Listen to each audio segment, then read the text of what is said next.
Welcome to learning मित्रम। आज हम class 8 की एनसीईआरटी के बुक का एक्सरसाइज 5 उद्योग की थ्योरी को डिस्कस करेंगे।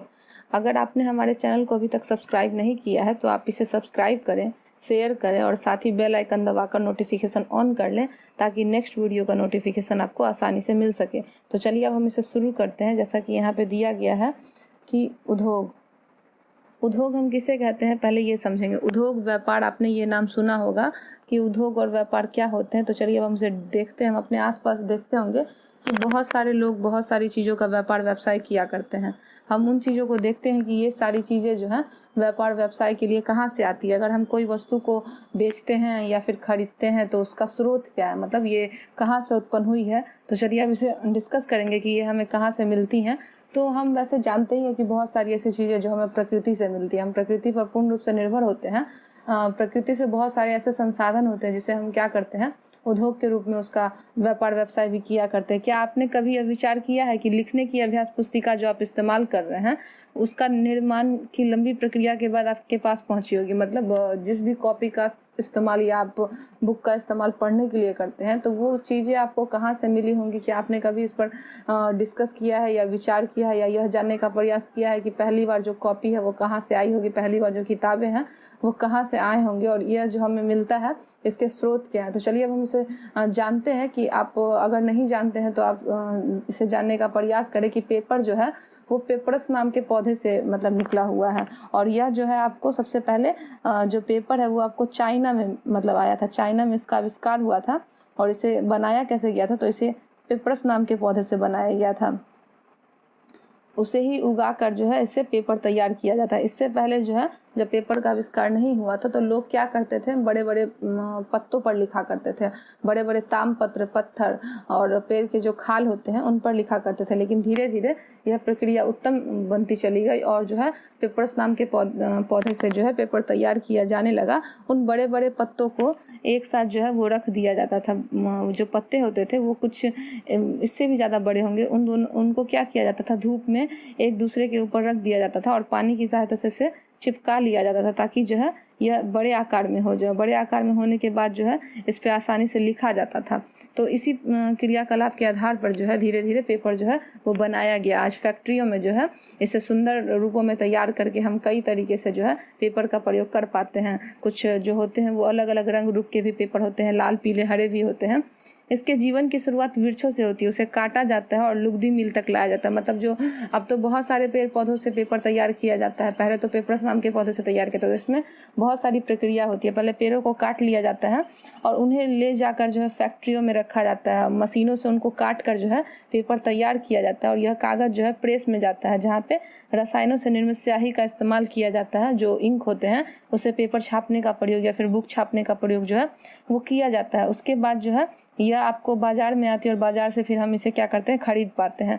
द्वितीय क्रियाकलाप या विनिर्माण में कच्चे माल जो होते हैं, कच्चे माल जैसे कि मान लीजिए कि हमने पेपर पाया, पेपर का प्रयोग हम करते हैं बुक का या कॉपी का, तो वो पहले कच्चे माल के रूप में होते हैं। जैसे कि पेड़ पौधों से लकड़ियाँ या फिर जो पत्ते होते हैं वो तैयार किए गए और उन पत्तों से फिर जो है पेपर बनने की प्रक्रिया होती है, उसे कई चरणों से गुजरना पड़ता है। तो वो जो मतलब कच्चे माल होते हैं पेपर के पौधे होगा, उसमें जो रासायनिक क्रियाएं की जाती हैं और भी बहुत तरीके के केमिकलों का प्रयोग किया जाता है, तो वो हमारे कच्चे माल हैं। इन कच्चे मालों का प्रयोग हम क्या करते हैं, पेपर बनाने के लिए करते हैं। कि देखिए यहाँ पे पेड़ है कच्चे माल के रूप में और ये जो तैयार है ये कॉपी है और हम इसे क्या करते हैं, बाजार में इसे खरीद पाते हैं।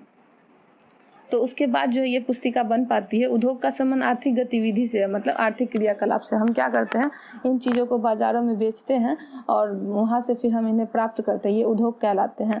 तो हमने जाना कि उद्योग किस प्रकार इसकी शुरुआत होती है और भी बहुत सारी ऐसी चीज़ें हैं। अगर आप किन्हीं भी चीज़ों के बारे में सोचिए, आप पेन या कॉपी, किताब या घर में पड़ी बहुत सारी ऐसी वस्तुएँ वो किस तरीके से बनती हैं, तो आप खुद भी विचार करेंगे कि इसके लिए हमें सबसे पहले कच्चा माल चाहिए और उसके बाद जो है ये फैक्ट्रियों में तैयार होकर जो है मार्केट में लाया जाता है और वहीं से हम इसे फिर खरीद पाते हैं। उद्योगों का वर्गीकरण किस प्रकार होता है, मतलब जो उद्योग होते हैं उनको किस तरीके से बांटा जाता है।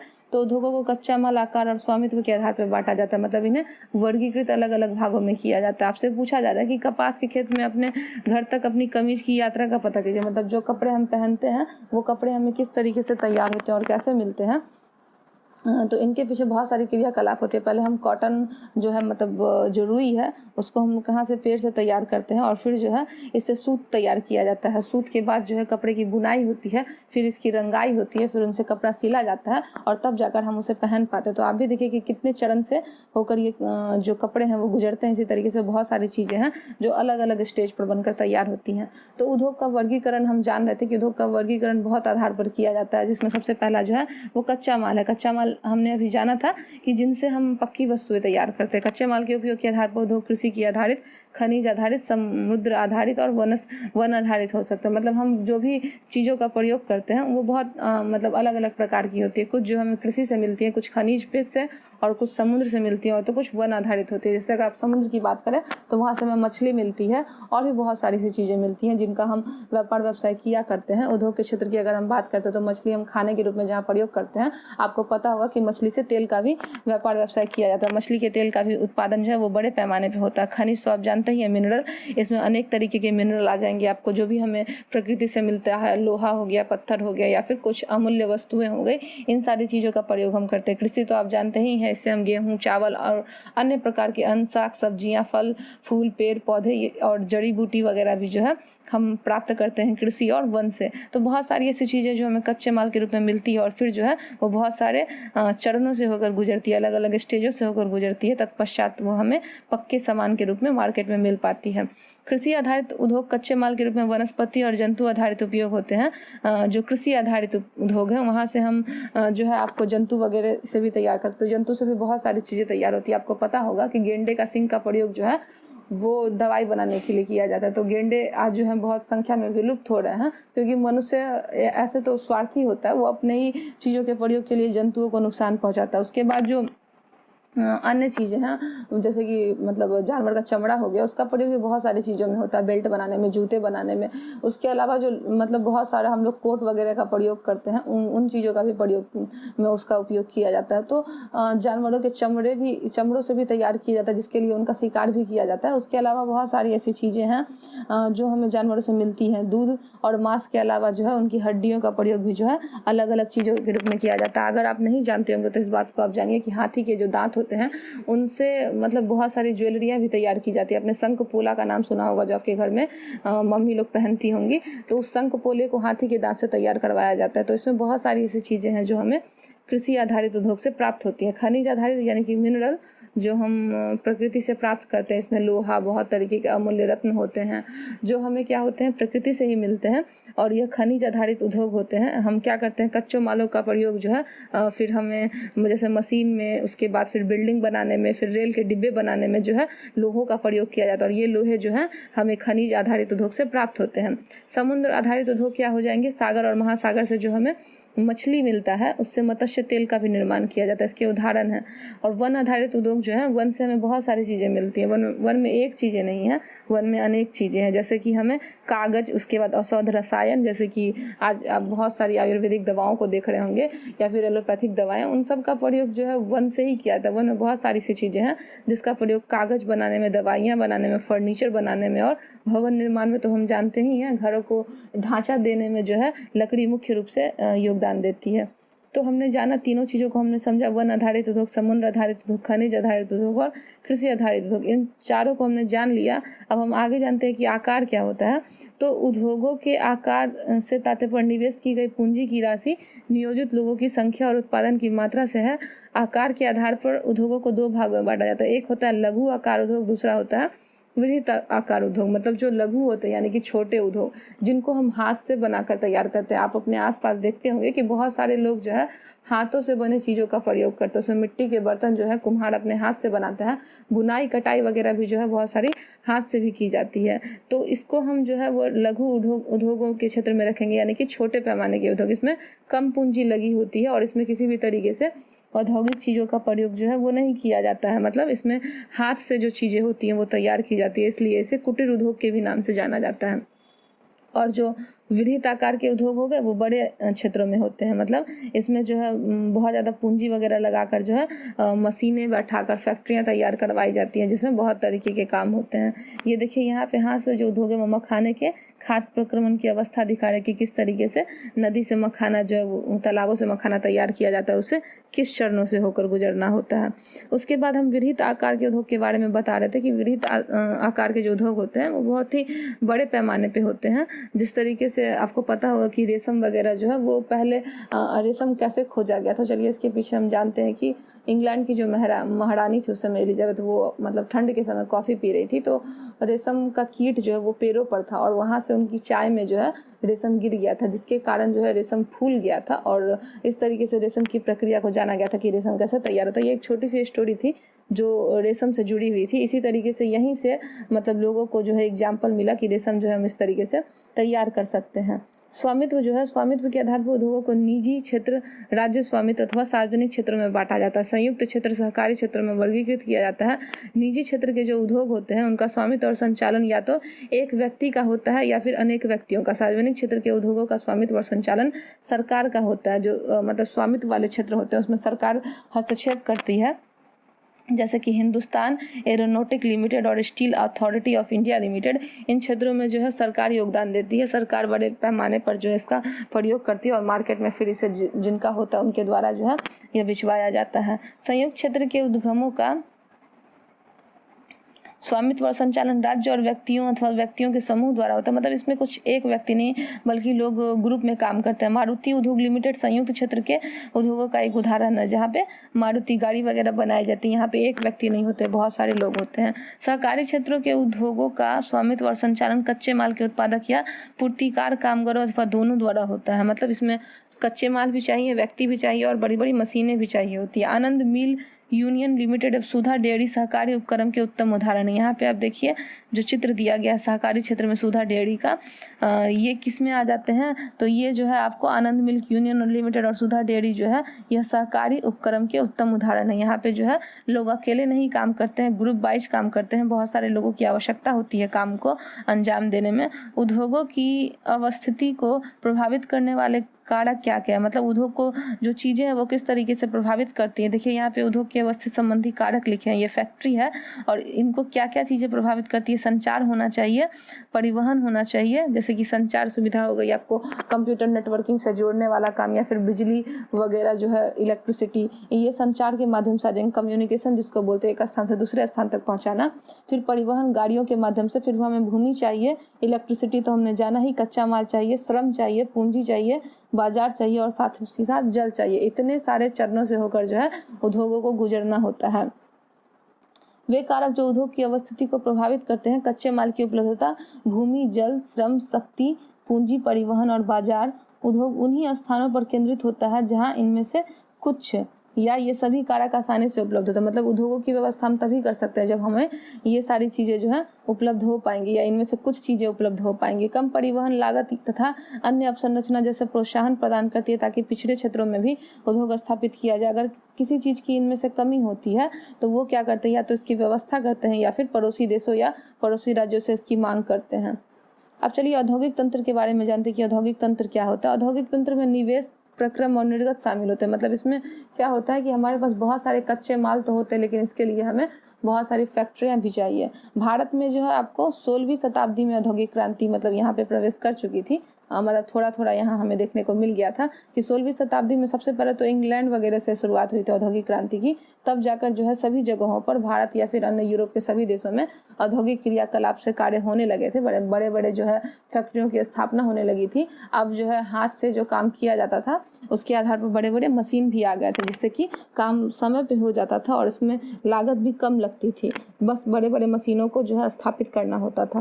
तो निवेश में कच्चे माल, श्रम और भूमि की लागत, जल की उपलब्धता, परिवहन, विद्युत, अन्य संरचना शामिल है। प्रक्रम के कई तरह के क्रियाकलाप शामिल है जो कच्चे माल को परिष्कृत माल में परिवर्तित करते हैं। निर्गम अंतिम उत्पादक और इसमें अर्जित आय है। सूती वस्त्र उद्योगों के संदर्भ में मतलब सूती वस्त्र तैयार करने में हमें क्या क्या चाहिए, तो कपास, मानव श्रम, कारखाना, परिवहन, लागत, निवेश हो सकते हैं। प्रक्रमों में ओटाई, कटाई, बुनाई, रंगाई, छपाई, ये सभी चीज़ें शामिल है जिन्हें हमने पहले भी जाना था।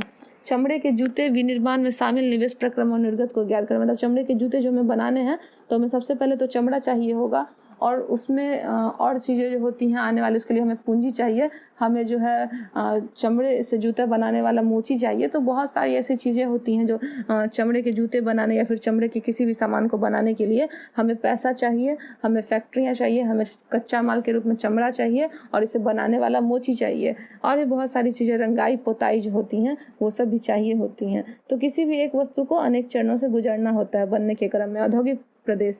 औद्योगिक प्रदेश का विकास तब होता है जब कई तरह के उद्योग एक दूसरे के निकट स्थित होते हैं और वे अपनी निकटता के लाभ को आपस में बांटते हैं। विश्व के प्रमुख औद्योगिक प्रदेश में पूर्वोत्तर अमेरिका, पश्चिमी और मध्य यूरोप, पूर्वी एशिया मुख्य औद्योगिक प्रदेश अधिकांशतः शीतोष्ण कटिबंध क्षेत्रों में समुद्री पत्तनों के समीप और विशेष तौर पर कोयला क्षेत्रों के निकट स्थित होते हैं। मतलब औद्योगिक प्रदेश में इन सारे देशों के नाम मुख्य रूप से जाने गए हैं, जिसमें कि पूर्वोत्तर अमेरिका है, पश्चिमी है, मध्य यूरोप है, पूर्वी एशिया है।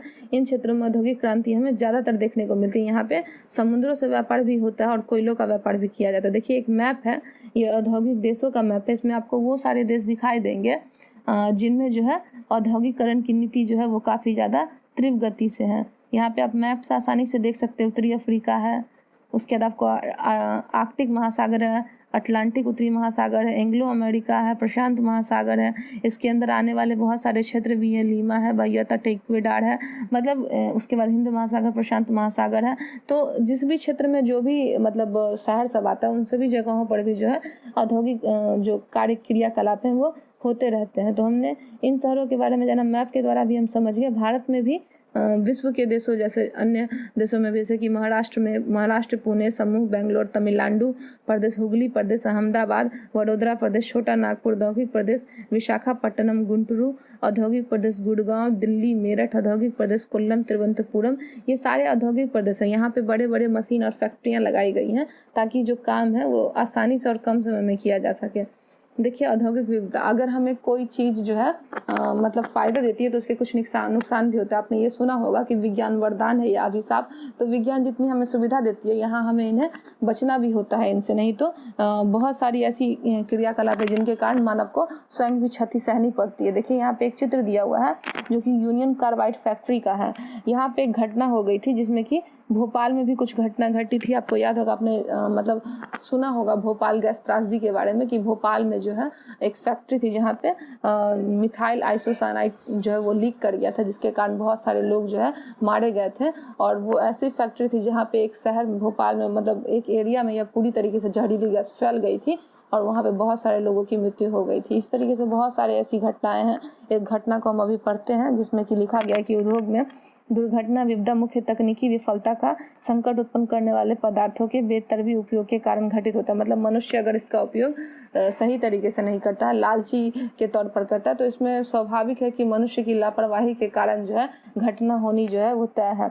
भोपाल में 3 दिसंबर 1984 को लगभग 12:30 में यह घटना घटी थी। सोचिए आप, मिड नाइट में यह घटना घटी थी। अब तक की सबसे त्रासदूरपूर्ण और औद्योगिक दुर्घटना है। भारत की यह सबसे ज़्यादा जो है त्रासदीपूर्ण दुर्घटना थी, क्योंकि इस वक्त रात में सभी लोग सोए हुए थे। और यह एक प्रौद्योगिकी दुर्घटना थी जिसमें यूनियन कार्बाइड के कीटनाशक कारखाने में हाइड्रोजन साइनाइड तथा प्रतिक्रियाशील उत्पादों के साथ साथ अन्य विषैली मिथाइल आइसोसाइनाइड MIC गैस का रिसाव हो गया। और 1979 में सरकारी सूचनाओं के अनुसार 35,598 लोग मारे गए। 1000 लोग जो बच गए आज भी वे अधिक बीमारियों से ग्रस्त है, जैसे कि अंधापन, प्रतिरक्षा तंत्र विकृति, आंत्रशोथ विकृति आदि से पीड़ित है। इसका कारण क्या है कि ये जो गैस है ये मानव के लिए हानिकारक है। जब ये घटना हुई तो लोग सोए हुए थे, उन्हें भागने का भी मौका नहीं मिल सका।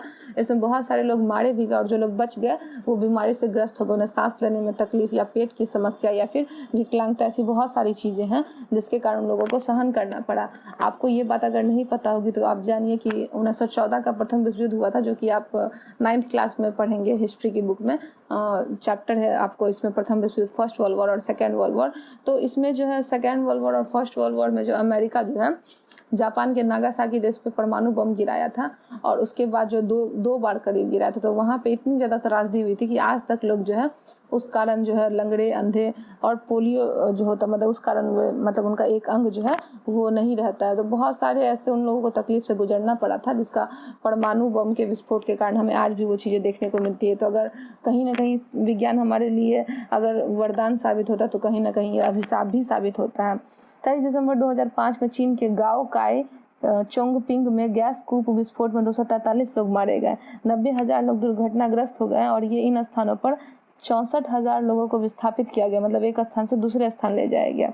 कई लोग विस्फोट के बाद भी भाग नहीं सके, जो समय पर भागे उनकी आंखें, त्वचा और फेफड़े गैस से क्षतिग्रस्त हो गए थे। देखिए यहाँ पे चित्र दिया हुआ है, गाँव काय में बचाव अभियान चलाया गया था। तो इससे मतलब बच कैसे सकते हैं, इन चीज़ों से कैसे बचा जा सकता है, जोखिम को कम कैसे किया जा सकता है। तो सबसे पहले घने जहाँ पे लोग बसे हैं उन क्षेत्रों पर औद्योगिक चीज़ें स्थापित नहीं करनी चाहिए। लेकिन मनुष्य इतना लालची हो गया है कि हम देखते हैं कि शहर में ही जो है जहाँ पे लोग बसते हैं वहाँ पे ये फैक्ट्रियाँ स्थापित की जाती है, जहाँ पे नुकसान तो होता ही है। तो हम इससे बच सकते हैं जब हम जहाँ पे घनी आबादी वाले लोग बसते हैं वहाँ पे इन फैक्ट्रियों को स्थापित नहीं किया जा सके। उद्योगों के समीप बसने वाले लोगों को दुर्घटना होने की स्थिति में विषैले या खतरनाक पदार्थों के संग्रहण और उनके संभव प्रभावों का ज्ञान होना चाहिए। अगर कभी इस तरीके की स्थिति आ जाती है, विस्फोट हो जाता है, तो उससे बचने के उपाय जो है वो लोगों के पास होने चाहिए।